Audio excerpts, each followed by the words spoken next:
It is a freezing night in April 1585 on the River Scheldt in modern-day Belgium.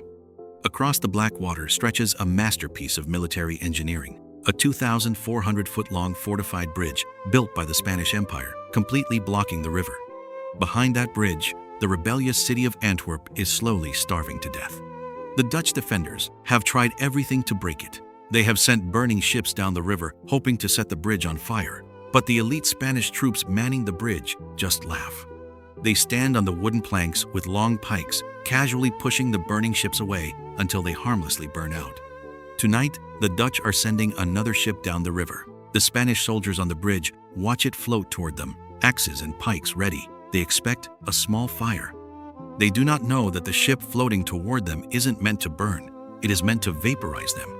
The title of this video promised you a 16th century nuke. You are probably picturing a massive cannon or a primitive mortar. It was neither. The weapon that hit the Spanish bridge that night was 3 centuries ahead of its time. It was an explosive device, so devastating, engineered with such terrifying precision that the surviving Spanish soldiers believed the Dutch had summoned demons from hell. By the end of this video, you will understand how one rogue engineer built a weapon of mass destruction in the 1500s, and the tragic irony of how the most terrifying blast of the era failed to save the city. If you love the brutal, forgotten engineering of ancient warfare, hit subscribe. To understand the sheer desperation of this moment, you have to look at who the Dutch were fighting. Commanding the siege is Alexander Farnese, the Duke of Parma. He is the greatest military mind of his generation, commanding the legendary Spanish army of Flanders. He built the impossible bridge across a deep tidal river, specifically to choke the wealthiest city in Europe into submission, and it is working. Inside Antwerp, the situation is hopeless, but the city has one wild card, an eccentric Italian engineer named Federigo Giambelli. Giambelli goes to the city council and tells them that normal fire ships won't work. To break Parma's bridge, they don't need fire, they need shockwave. Giambelli commandeers 2 ships and guts them. Deep in their hulls, he builds a thick chamber of solid brick and stone. Inside that chamber, he packs 7,000 pounds of high-grade gunpowder. He then roofs it with heavy tombstones to compress the blast, packing the deck with scrap iron, chains, and nails. He isn't building a fire ship. He is building the world's first massive, improvised explosive device. Stop and put yourself on that bridge on the night of April 4th. You are an elite Spanish pikeman. You have conquered half of Europe. You watch a Dutch ship bump gently against the wooden pylons of your bridge. It is barely on fire. Your officers order you to board the ship and put out the flames. You and dozens of your comrades jump onto the deck. It's quiet. But beneath your feet, deep inside the brick chamber, there is a sound you cannot hear over the wind. It is the ticking of a mechanical clock. Giambelli didn't use a standard fuse. He knew the Spanish would just pull a burning fuse out. Instead, he hired a local clockmaker to build a custom mechanical timer, perfectly calculated to strike a flint into the powder exactly when the ship hit the bridge. The clock ticks down to 0.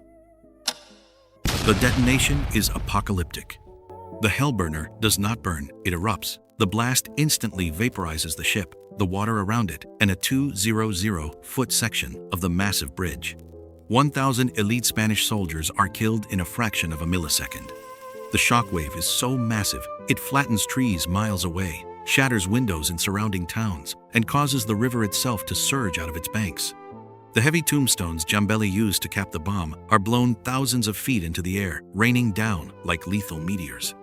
The Duke of Parma himself is thrown to the ground by the sheer concussive force. When the smoke finally clears, the Spanish look at their invincible bridge. There is just a gaping, smoking hole. Giambelli's clockwork nuke had worked perfectly. The bridge was broken, the river was open, Antwerp was saved. Except, it wasn't. Here is the tragic irony of the Hellburners. The blast was so unexpectedly massive that the Dutch rebel fleet waiting downriver was paralyzed by fear. They assumed the explosion was so big that Antwerp itself must have been destroyed. They hesitated. They didn't attack.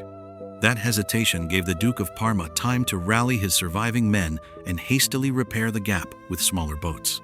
The Dutch fleet missed their only window. Antwerp surrendered 4 months later. But 3 years later, when the legendary Spanish Armada attacked England, the English sent totally normal, harmless fire ships drifting toward them. The Spanish captains were so traumatized by the memory of the Hellburners that they panicked. They cut their anchors, scattered their invincible fleet, and were destroyed by the weather. Giambelli's bomb failed to save his city, but the psychological terror it inflicted broke the greatest empire on Earth years later. The battlefield isn't just a physical place, it's a place of the mind. If you want more stories of the brilliant, brutal tactics history forgot, subscribe, and I'll see you in the next one.